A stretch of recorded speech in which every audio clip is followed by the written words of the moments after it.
I had the most incredible luck that way. While I was actually with my unit during my first tour, nothing happened. I left for 2 weeks. I went on R&R, and while I was gone, they got in this horrendous firefight, and a fellow in my squad was killed. And when I came back, we never had anybody else hurt again while I was there. Never even wounded or scratched. It was just almost eerie luck. Were you close with the gentleman that was killed? He is actually one of the guys who came over with me. His name was Jimmy Nalen. He was from Talladega, Alabama, I believe. Southern kid. And we had some really interesting conversations because for a lot of people in the military, they hadn't really had any interaction with people of another race.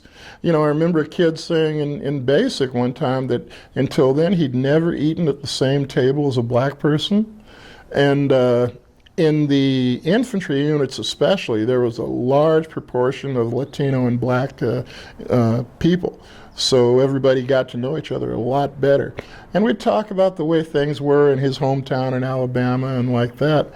And he was a Southern man of his generation and his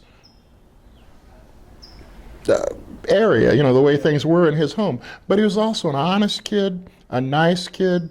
His best friend turned out to be a black kid from Texas named Jim Branch.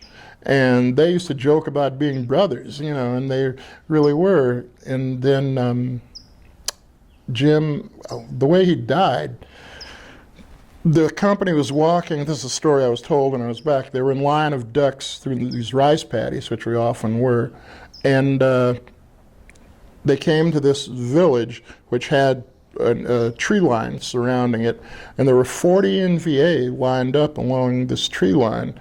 They opened fire and they hit this kid, another black kid who was a replacement.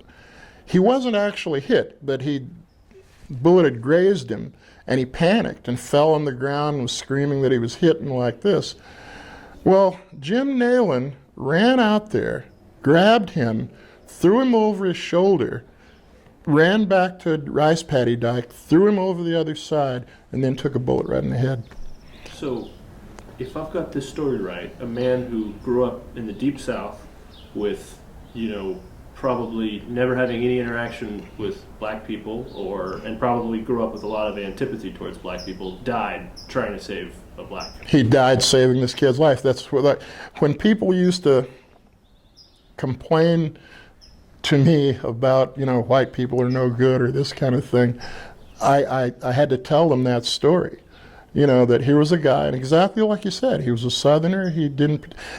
I remember him telling me that when black people came to his house, they went to the back door, and when he went to visit a black person, he went to the back door, and then here he is, a man brought up in an environment like that, and he gives his life, saving a black man's life.